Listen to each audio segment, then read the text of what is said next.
Not since Professor Quirrell has a villain sticking out the back of someone's head caused such mayhem. Not since Dwight Schrute has a twin absorbed in the womb imparted such strength. I now have the strength of a grown man and a little baby. And folks, not since ever has a character in a horror movie explored an abandoned mental hospital in the dead of night and had nothing bad happen to them. Like, that's actually never happened before. This girl is just asking for it, too. I mean, look how close she parks to the edge of this cliff, for absolutely no reason. Welcome back, everybody. I'm Jake, the Scary Story Guy, and today we're talking about one of the funniest movies to come out in the last decade, Malignant. It's been out for a few years now, so I'm gonna spoil the shit out of this movie. I already have, frankly, so sorry about that. But I want to talk about why this movie is becoming such a cult classic, and why I think it's destined to be watched and cherished for decades. So if you're one of those people who just doesn't get it, right? You gave Malignant 1 star out of 10 on IMDb because you took it seriously as a horror movie for some reason.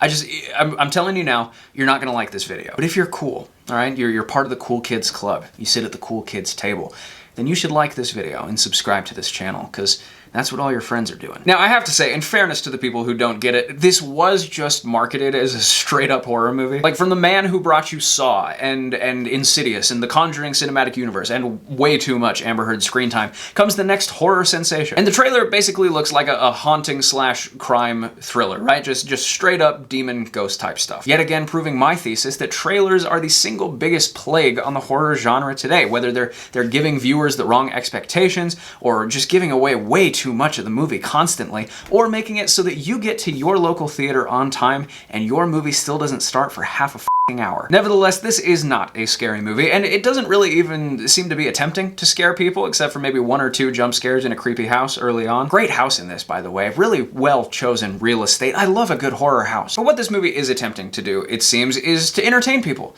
and to make them laugh. And while it doesn't succeed at those two things in the first 2/3 of this movie, as much as it probably should, in my view, it more than makes up for it with an absolutely bonkers final act. In fact, I'd go so far as to say that the last third of this movie actually contains a full movie's worth of entertainment. I gotta back up though, because there might be some people watching this who are wondering what on earth I'm talking about. So Malignant is the story of a woman who starts having visions of people getting murdered, and it turns out that those murders are actually happening. It's sort of like if Minority Report had worse acting. Actually, that's not fair. I need to give a shout out to Annabelle Wallis, the star of this movie. I have made fun of her on this channel before, so I need to atone for that. She's the star of the film Annabelle, and I pointed out that it's quite likely she only got that part because her name's Annabelle. And to be perfectly honest, I stand by that 100%. However, unlike Annabelle, the movie, not the actress, this movie actually has some good qualities. And Annabelle, the actress, not the movie, is one of them. Because one of the things that makes a totally unserious movie like this work is if the actor is willing to play it totally straight. The way she delivers lines in this, it's like she's reading for Sophie's Choice, and it works so well. I have to think she knows what she's doing, that it's all intentional, because it's just too good not to be.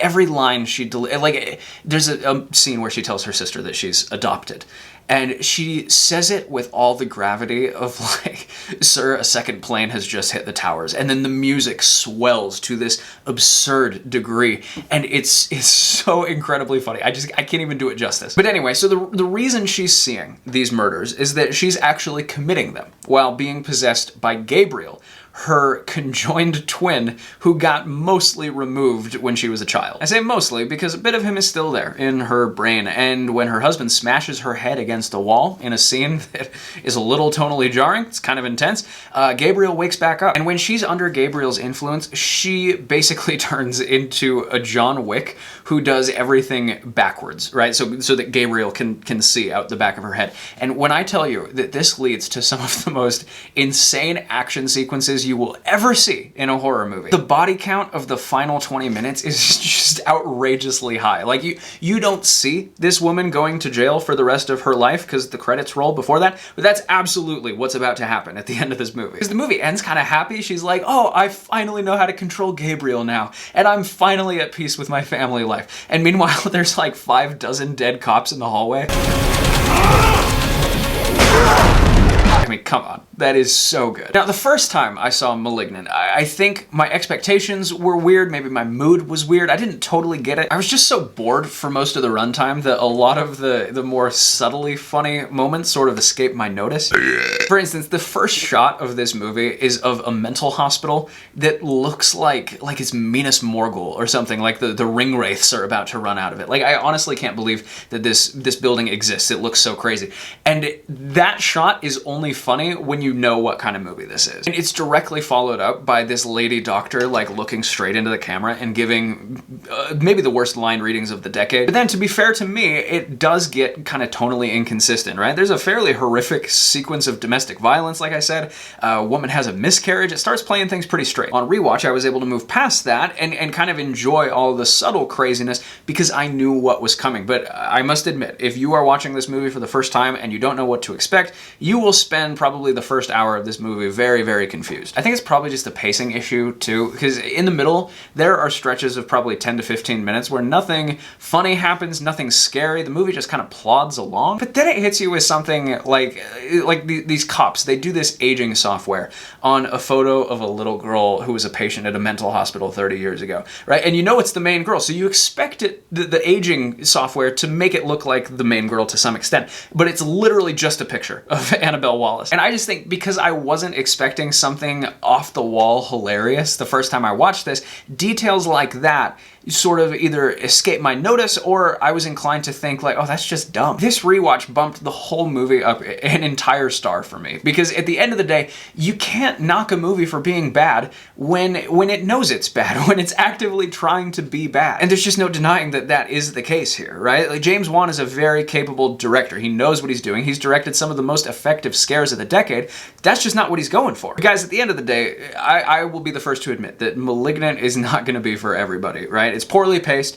On first watch, you're probably going to be very confused for much of the runtime. Like, is this supposed to be funny? Is this just bad? But that's why this movie is destined to have a long shelf life. I think it's just going to continue to rise in the public consciousness the more times people see it. It's honestly the hardest I've laughed watching a movie in a really long time. Like, even just filming this video, I've had to get rid of so many takes just because I can't stop laughing. And for that, I am grateful, and I'm going to give *Malignant* 3.5 stars out of 5. Alright guys, spooky month may be over, but it's always spooky month here, so as always, stay tuned for more horror content coming soon. But in the meantime, thank you for watching this video, and here's hoping you survive to see the next one.